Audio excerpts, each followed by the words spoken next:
নমস্কার বন্ধুরা, আপনি কি জানেন যে মা কালীর এই মন্ত্র আপনার জীবনকে কতভাবে পরিবর্তিত করতে পারে, কিভাবে আপনার জীবনকে একদম পাল্টে ফেলতে পারে। তো সবার আগে বলবো যে এটি একটি স্তোত্র।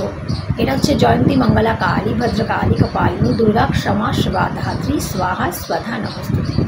এই স্তোত্রটি এত এত পাওয়ারফুল যে আপনার মনের সমস্ত ইচ্ছে এটি অনায়াসেই পূরণ করে দেবে এবং আপনার জীবনকে শুধুমাত্র ইচ্ছে পূরণের জন্যই নয়। আমরা অনেক সময় শুধুমাত্র আমাদের ঈশ্বরের কাছে চাইতে থাকি, কিন্তু শুধুমাত্র যদি চেয়েই যাবেন তাহলে ঈশ্বরকে ভালোবাসবেন কখন, ঈশ্বরের সাথে মনের কথা বলবেন কখন, ঈশ্বরকে নিজের মনের কথা শেয়ার করবেন কখন। শুধুমাত্র স্বার্থের সঙ্গে ঈশ্বর জড়িত তা তো নয় না।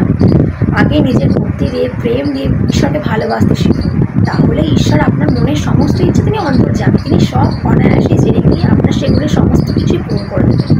তো যাই হোক, এই স্তোত্রটি পাঠের মাধ্যমে আপনার জীবনে অনেক অনেক হিউজ পরিবর্তন আসবে। এই স্তোত্রটি পার্সোনালি আমি পাঠ করি, এটা আমার খুবই ফেভারিট একটা স্তোত্র এবং এটা আমি সবাইকে রেকমেন্ডও করি। যারা করতে চান করতে পারেন এবং আরও অন্য মন্ত্র রয়েছে। আপনি যদি চান কোনো মন্ত্র পাঠ না করেই দেবীর সাথে কানেক্টেড হবেন, তাও হতে পারেন। কোনো ছবি বা কোনো ওয়ালপেপার ফোনে আপনার হতে পারে, শুধুমাত্র তার দিকে তাকিয়ে কিছুক্ষণ ত্রাটক করতে পারেন। ত্রাটক হচ্ছে ছবির দিকে তাকিয়ে একদৃশ্য তাকিয়ে থাকা, তারপর চোখ বন্ধ করে মাকে আপনি ফিল করুন, উপলব্ধি করুন, দেখুন, সেটা হচ্ছে ত্রাটক। এটা নিয়ে পরে আমি একসময় বলি। তো যাই হোক, এইভাবে আপনি চাইলে ত্রাটকের সাহায্যে মায়ের সাথে কানেক্টেড হতে পারেন, চাইলে মন্ত্র জপের মাধ্যমে। কিন্তু এই যে স্তোত্রটি বললাম, এই স্তোত্রটি আপনার জীবনকে কিন্তু পাল্টানোর জন্য অনেক অনেক ভূমিকা রাখবে।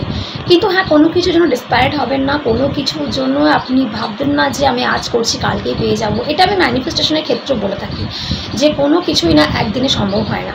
একটা ব্যাপার আছে যে যখন যেই সময়ে যে জিনিসটা ঘটা সেই জিনিসটা তখনই কিন্তু ঘটে, অ্যান্ড এটাই রিয়ালিটি, এটা আপনাকে মানতেই হবে। আপনি ভাবছেন যে আমি এটা ছেড়ে এটা করি তাহলে তাড়াতাড়ি রেজাল্ট পাবো, কখনো পাবেন না। আপনি যেটা করছেন সেটাকে বিশ্বাস করে করতে থাকুন, তাহলে সেটাতেই ফল পাবেন। সেটা ম্যানিফেস্টেশন হোক বা মন্ত্র জপ হোক, যেইভাবেই হোক, আপনাকে শুধু বিশ্বাস রাখতে হবে এবং সেটার পেছনে পড়ে থাকতে হবে এবং রিল্যাক্সভাবে নিজের লাইফকে এনজয় করে আপনাকে সেটা আপনি অনায়াসে যেটা পেয়ে যাবেন। তো এই মন্ত্রটি বা স্তোত্রটি আপনি জপ করে দেখুন, লাইফে আপনার অনেক অনেক ভালো লাগবে। আপনার মন প্রথমত ভালো হয়ে যাবে, মনের সমস্ত দুশ্চিন্তাগুলো একে একে খতম হতে থাকবে এবং তারপরে জীবনের শান্তি ফিরে আসবে। এবং জীবনের শান্তি তখনই আসে না যখন আমাদের মন ভালো থাকে। তাই আপনাকে মন শান্ত রাখতে এই মন্ত্রটি সবচেয়ে কার্যকরী। তারপর আপনি আপনার লাইফে একের পর এক চমৎকার ঠিক দেখতে পাবেন।